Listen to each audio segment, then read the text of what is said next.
I thought I would talk about the Four Noble Truths, because some of you may have been here for months and not heard some of the core Buddhist teachings, and they're really important to know. They're implicit in what we say and do here, but they're not always explicit.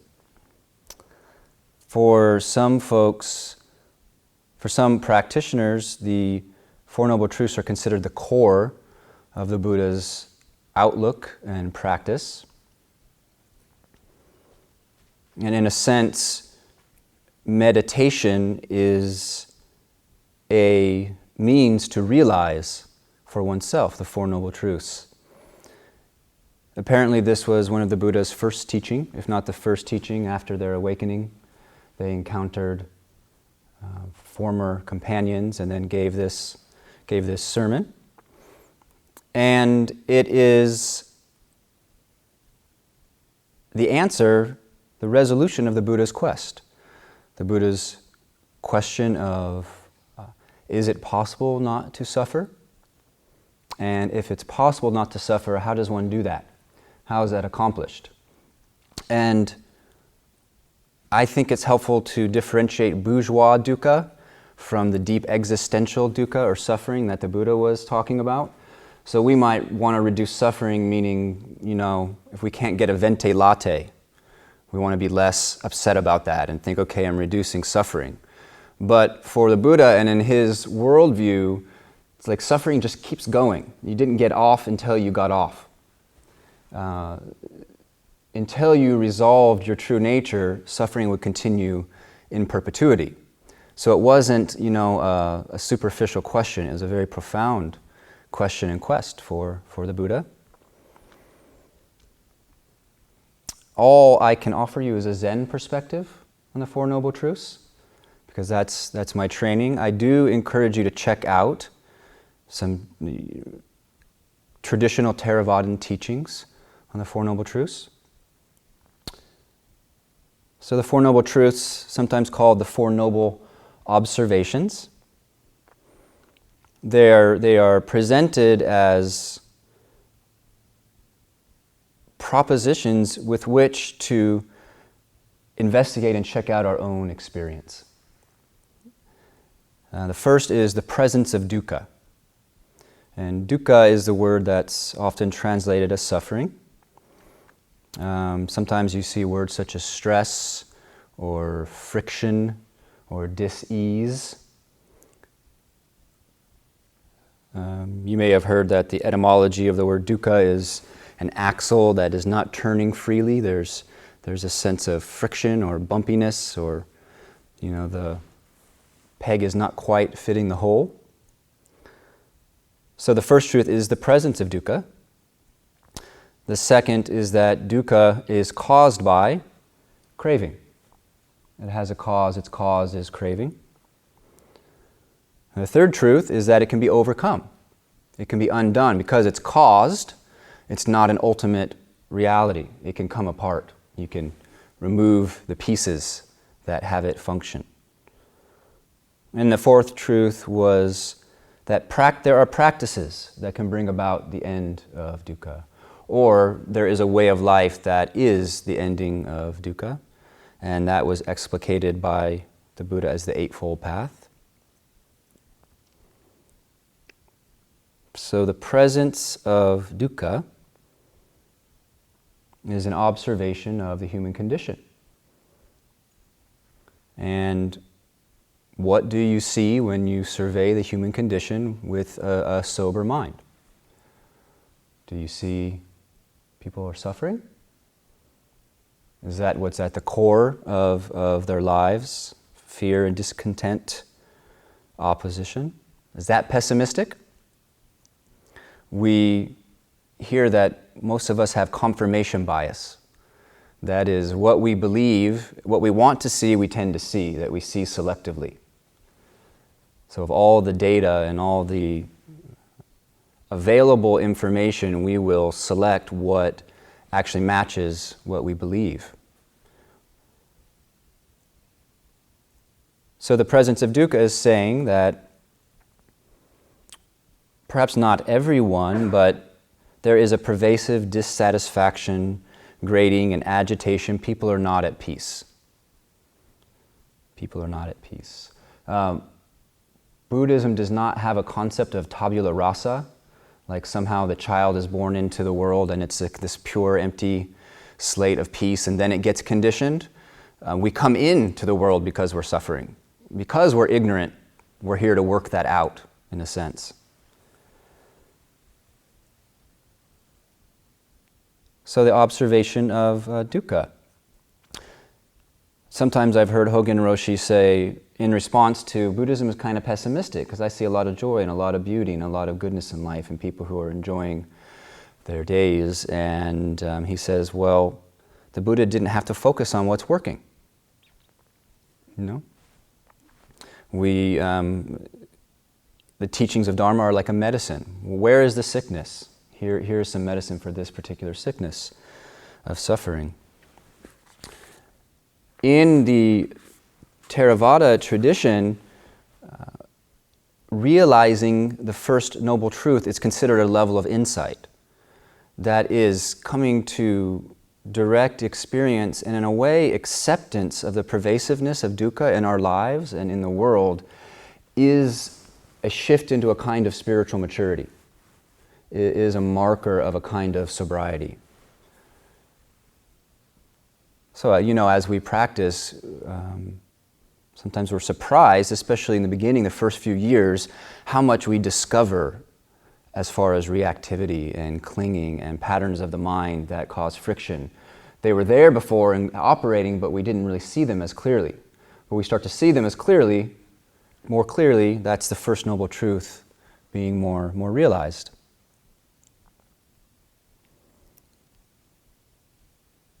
There are shades of dukkha we can observe and name.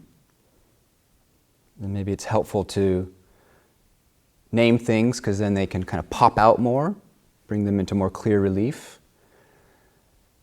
So one shade of dukkha is a pervasive wish that things be otherwise.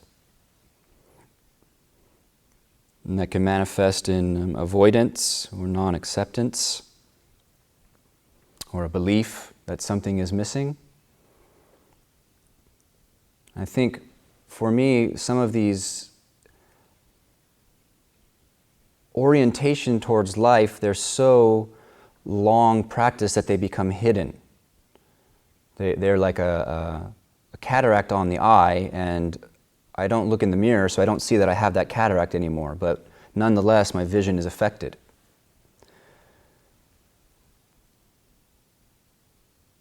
So just various stances towards experience can be a form of dukkha. Another shade of dukkha is resistance to loss and change. In one of the teachings of Shakyamuni Buddha, says something like there's the suffering of what we love departing, what we don't love coming, losing what we want to keep, getting what we don't want to have, etc. Sometimes brings up the question, is it natural to wish things that didn't change? Is it natural to wish things didn't change? Isn't that just profoundly human to have that desire? It's a good question. What does natural mean? Is what's instinctive to us or reflexive, does that make it natural? On the other hand, is it unnatural to accept change and loss and to not have prolonged pain over that loss and change? If somebody, let's say, lost a loved one and they were really at peace with that and had joy soon after, we might think they were strange. We might think something was wrong with them for not actually suffering, because we have a cultural idea that if we care, we suffer over loss. So it's interesting to look at.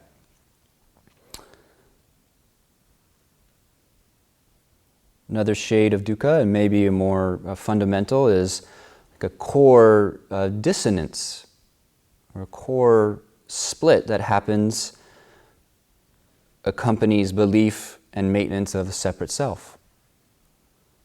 So all of the energy that comes to maintaining an identity. I am this and not that. I'm not like them because I'm like this. And the stress of those thoughts and the separation that flows from that. The holding to solid ground where there isn't solid ground. And in line with the First Noble Truth is something we realize, we start to see in deeper meditation how identity is created and caused, and how separation is a gesture of perception or of the mind.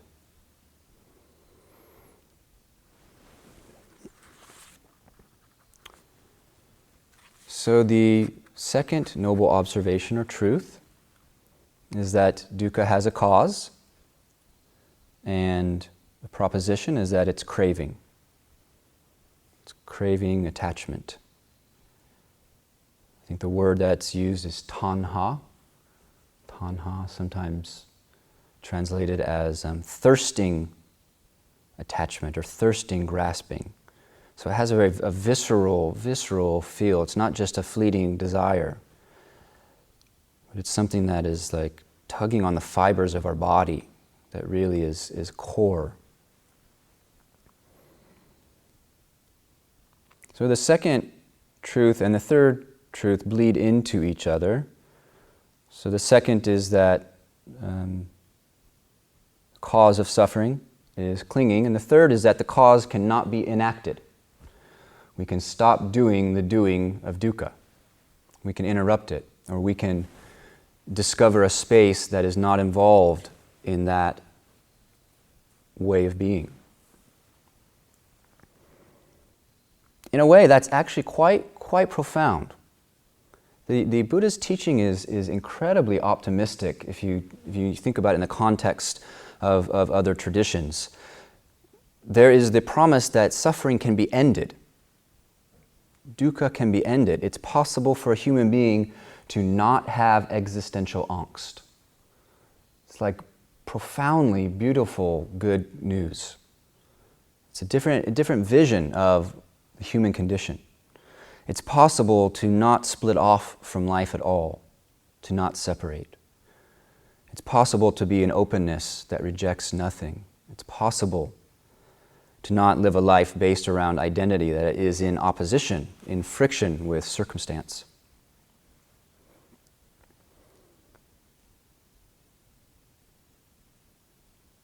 I think there's debate about whether this is a promise of unbroken emotional happiness or painlessness. Some presentations of what that would mean to be free from suffering are that someone is essentially just joyful all the time and does not even get sad. We hear presentations like that the normal emotions do not even arise for such a person. And then I think more on the Zen side of things, we have a more human interpretation of what it means to be free from suffering. That we feel, but that feeling has its proper lifespan. That there's not a dwelling. Maybe that it ribbons through. It moves through quickly.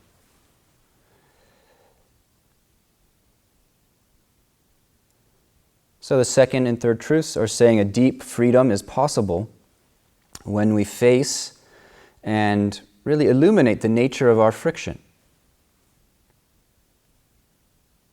We're turning the light to shine within. When we're observing the causes of suffering, we're observing them right here. Right here. My own clinging to positions, views, my own clinging to outlook, to feeling states, to particular material circumstances.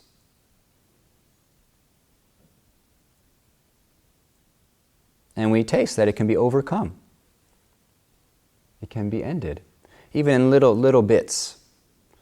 So right now, many people are working with a lot of anxiety in their practice. And it's not hard to understand why there's a lot of anxiety, people losing their jobs, there's so much health concern. And it's hard to find relief from suffering when we're in a full-blown panic attack, or when we're in the real intensity of our anxiety. Those are the difficult times to realize it if we already haven't practiced it. But at the moments where the intensity of the suffering or the anxiety is lower, that's where we can see that this is true. Those smaller anxieties, the nervousness we have before we have a conversation with somebody, or the irritation we have about not having what we want to have on the dinner table. At those times, we can see how we cannot enact the causes of suffering, and then we know by extension it's true there, it can be true here as well. It's just a difference in intensity of energy. So the possibility of really seeing all of our grasping as insubstantial and dreamlike, we can know that.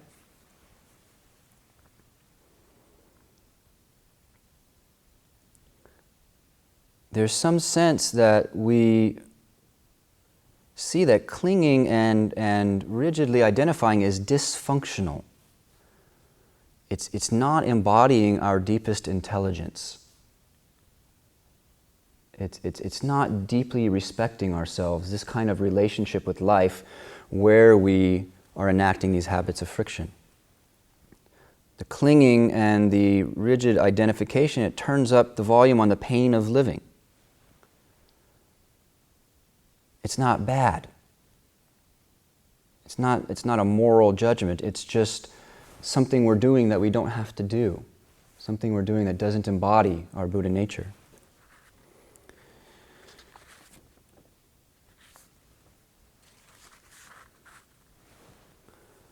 So the fourth truth, the Buddha taught the eightfold path. And apparently they said that it was a discovery, like an uncovering of something, a well-trodden path that was just covered over. So in a sense, it's just a universal way of orienting the human heart and mind. So the eightfold path is a way of living that is relief from dukkha. As I was just saying, it is relief, and it advances towards perhaps a more thorough ending of dukkha.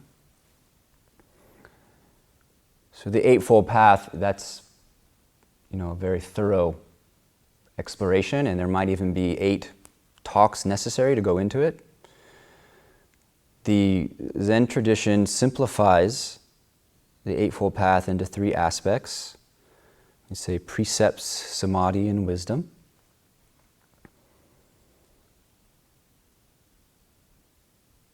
And the precepts, we could say, are guidelines to minimize or to keep in check greed, anger, and indifference. Or prescriptions for living that keep us from the extremes of purity based on separation from life, moral high ground, on one hand, and on the other hand, self-indulgence and aggression, also based on separation. So, for example, we have precepts like, do not lie, but manifest the truth. Do not vent anger, feel it, but look into its source. Not only don't steal, but be proactive, give freely. So some say living the precepts are the whole point of the Buddhist path, that meditation and wisdom are in service of living in a way of non-harming. Some say the point of the precepts is basically to support samadhi and wisdom. That is, the clearer conscience we have, the lighter the heart, the simpler the mind, the easier it is to go deeper in our meditation. So these are interesting contemplations. The Zen precepts are emphasized as not fixed rules, but lenses with which to look broad-mindedly at each situation or dilemma. Whenever we have fixed rules, we have a fixed perspective, we create dukkha, at least for others. And those of you who are familiar with the fetters of practice, the Buddha said that, rites and rituals, fixed beliefs is one of the fetters to awakening. So we emphasize that kind of flexibility. So precepts and then samadhi and wisdom. And they can easily and appropriately be separated, but I thought it'd be interesting to bring in the sixth ancestor's perspective. Hui Neng, somebody, I think Hosen mentioned the sixth ancestor this morning. So that was on my mind. The sixth ancestor was really influential in the Zen tradition because he emphasized that samadhi and wisdom simply can't be separated. Concentration and insight, shamatha and vipassana, they can be separated, but he was emphasizing why separate them. And the metaphor he used was it's like a lamp and its light. Lamp is samadhi, and the light is the wisdom aspect. So concentration and presence, samadhi, and seeing the true nature of experience being inseparable. So for example, as the mind is caught up in its stories and reactivity, which would be the absence of samadhi, then wisdom is prohibited, is murky, because we're seeing things through those thoughts and reacting to those thoughts and reacting to our reactions.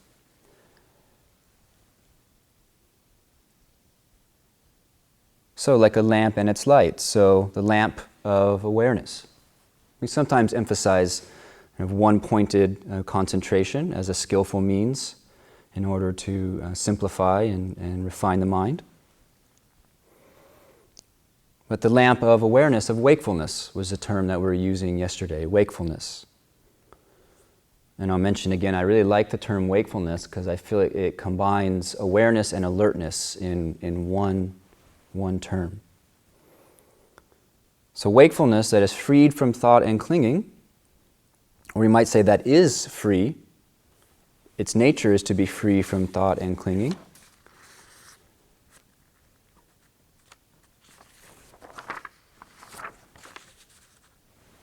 And wisdom, prajna, the light of that wakefulness, that is the nature of things as illuminated. Patterns are brought to light. In that stability, we can see the freedom that is impermanence.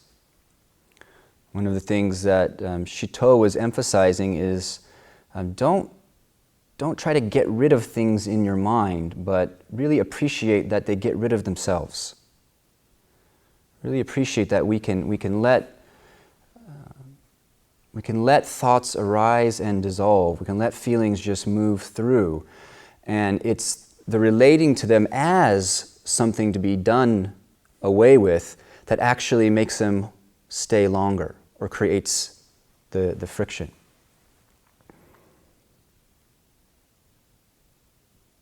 So with the stable mind and the light of that stable mind, we can see the transparency of the self. That we can't quite find or pin down that thing that all the suffering revolves around.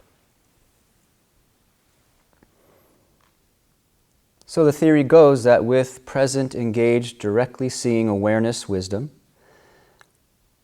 our actions, our way of being is a way of not making dukkha, not amplifying pain. So the lamp and its light sees pain and challenge in ourselves and others, sees how pain and challenge are amplified through clinging, and that seeing gives rise to empathy. Very naturally. We see for ourselves that it doesn't have to be that way. It doesn't have to be that way for me, it doesn't have to be that way for others. And then a desire to not be a cause of dukkha for oneself or for other beings. And then the precepts are embodied. So you can see how samadhi, precepts, and wisdom are one path of seeing and relieving dukkha. So in a sense, that's why in the Zen tradition it's emphasized that zazen, and not just sitting here on a cushion, but that state of mind is really the whole practice. All of the teaching and all of the liberation are combined in that wakeful seeing and the relationship to experience and other people that tends to flow from that wakeful seeing.